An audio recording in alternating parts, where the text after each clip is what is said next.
അപ്പോൾ hello guys, നമ്മൾ കുറേ ദിവസത്തെ മഴയ്ക്ക് ശേഷം ഒരു വെയിൽ, ഇന്നലെ മിന്നാന്നൊക്കെ നല്ല വെയിലായിരുന്നു.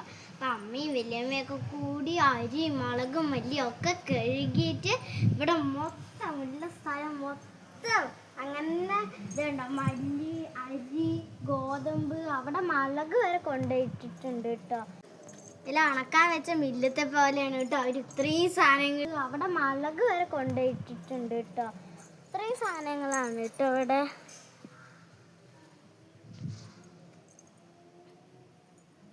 പലചരക്ക് കടയിൽ പോലും ഇങ്ങനെ ഉണക്കാടില്ല ഗൈസ്. ഇപ്പോൾ ഓണത്തിന് മുമ്പുള്ള തയ്യാറെടുപ്പാണ് കേട്ടോ ഇത്രയും സാധനങ്ങളൊക്കെ ഇവിടെ ഉണക്കാട്ട്. പക്ഷെ ഞങ്ങൾക്ക് ഓണത്തിന് പൂക്കളം ഇടാൻ പറ്റില്ല, ബട്ട് നിറയെ പൂക്കൾ ഉണ്ടായി നിൽക്കുന്നുണ്ട്. ഞങ്ങൾക്ക് ഓണത്തിന് പൂക്കളം ഇടാൻ പറ്റുന്ന സമയത്ത് ഒരു പൂ പോലും നല്ല ഭംഗിയുള്ളത് വിരിയില്ല. പക്ഷെ ഇല്ലാത്ത സമയത്ത് എത്ര ഭംഗിയുള്ള പൂക്കൾ അറിയോ വിരിയ. ചെണ്ടുമല്ലി, മഞ്ഞ ചെണ്ടുമല്ലി, പിന്നെ പല പല കാശിത്തുമ്പ, ചെമ്പരത്തി, കാക്കപ്പൂവ് ഒക്കെ ഉണ്ട് കേട്ടോ. അപ്പോൾ ഇവിടെ നിറയെ പൂക്കളുണ്ട്.